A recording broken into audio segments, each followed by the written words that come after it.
There was a lawyer once. His name was Francis Scott Key. He penned a song that I'm sure you're aware of. You've seen it. It's in most hymnals throughout our churches. It's called the national anthem. It is our song as an American. We go, however, to a ball game. We stand in our church services and we sing the words of that song, and they float over our minds and our lips, and we don't even realize what we're singing. Most of us have memorized it as a child, but we've never really thought about what it means. Let me tell you a story. Francis Scott Key was a lawyer in Baltimore. The colonies were engaged in vicious conflict with the mother country, Britain. Because of this conflict and the protractedness of it, they had accumulated prisoners on both sides. The American colonies had prisoners and the British had prisoners. And the American government initiated a move. They went to the British and they said, let us negotiate for the release of these prisoners. They said, we want to send a man out to discuss this with you. They were holding the American prisoners in boats about 1,000 yards offshore. And they said, we want to send a man by the name of Francis Scott Key. He will come out and negotiate to see if we can make a mutual exchange. On the appointed day in a rowboat, he went out to this boat and he negotiated with the British officials. And they reached a conclusion that men could be exchanged on a one-for-one basis.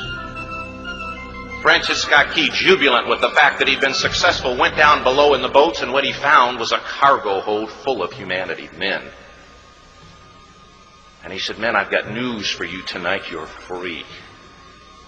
He said, tonight I have negotiated successfully your return to the colonies. He said, you'll be taken out of this boat, out of this filth, out of your chains. As he went back up on board to arrange for their passage to the shore, the admiral came and he said, we have a slight problem. He said, we will still honor our commitment to release these men, but it'll be merely academic after tonight. It won't matter. And Francis Scott Key said, what do you mean? He said, well, Mr. Key, he said, tonight we have laid an ultimatum upon the colonies. Your people will either capitulate and lay down the colors of that flag that you think so much of, or you see that fort right over there, Fort Henry? He said, we're going to remove it from the face of the earth. He said, how are you going to do that? He said, if you will, scan the horizon of the sea. And as he looked, he could see hundreds of little dots. And he said, that's the entire British war fleet. He said, all of the gunpowder, all of the armament is being called upon to demolish that fort. It will be here within striking distance in a matter of about 2.5 hours. He said, the war is over. These men would be free anyway. He said, you can't shell that fort. He said, that's a large fort. He said, it's full of women and children. He says, it's predominantly not a military fort. He said, don't worry about it. They said, we've left them a way out. And he said, what's that? He said, do you see that flag way up on the rampart? He said, we have told them that if they will lower that flag, the shelling will stop immediately. And we'll know that they've surrendered, and you'll now be under British rule. As twilight began to fall, and as the haze hung over the ocean as it does at sunset, suddenly the British war fleet unleashed. He says the sound was deafening. There were so many guns that there were no reliefs. He said it was absolutely impossible to talk or hear. He said suddenly the sky, although dark, was suddenly lit. And he says from down below, all he could hear the men, the prisoners, saying was, tell us where the flag is. What have they done with the flag? Is the flag still flying over the rampart? Tell us. 1 hour, 2 hours, 3 hours into the shelling. Every time the bomb would explode and it would be close to the flag, they could see the flag in the illuminated red glare of that bomb, and Francis Scott Key would report down to the men below, it's still up. It's not down.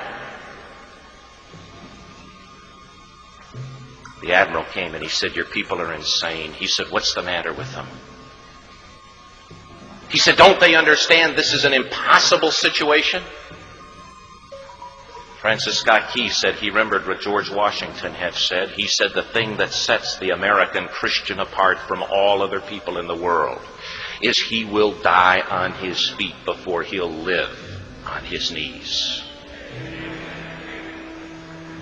The Admiral said, we have now instructed all of the guns to focus on the rampart to take that flag down. He said, we don't understand something. Our reconnaissance tells us that that flag has been hit directly again and again and again, and yet it's still flying. We don't understand that.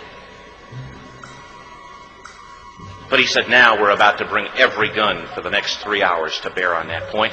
Francis Scott Key said the barrage was unmerciful.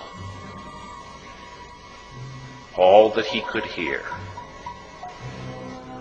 was the men down below praying.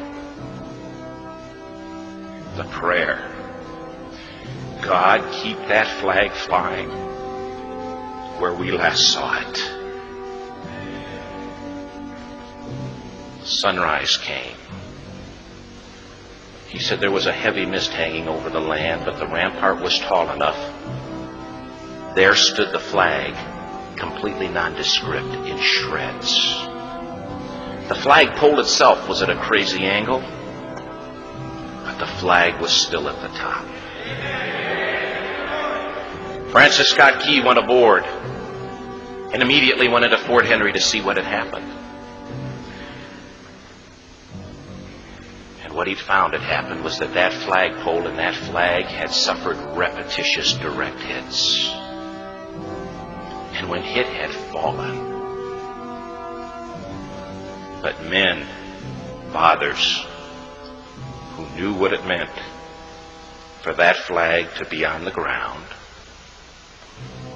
although knowing that all of the British guns were trained on it, walked over and held it up humanly until they died. Their bodies were removed and others took their place. Francis Scott Key said what held that flagpole in place at that unusual angle were patriots' bodies. He penned the song, "Oh, say can you see by the dawn's early light what so proudly we hailed at the twilight's last gleaming?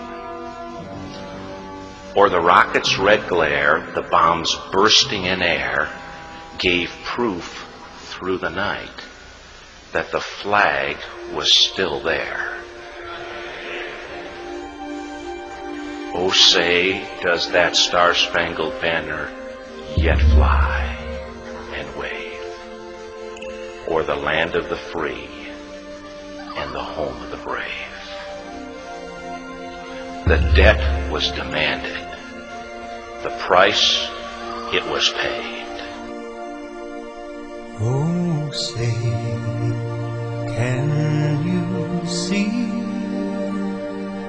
by the dawn's early light what so proudly we hailed at the twilight's last gleaming, whose broad stripes and bright stars through the perilous fight o'er the ramparts we watched were so gallantly streaming, and the rockets spread clear, the bombs bursting in air gave proof through the night that our flag was still there. Oh, say, does that star-spangled banner yet wave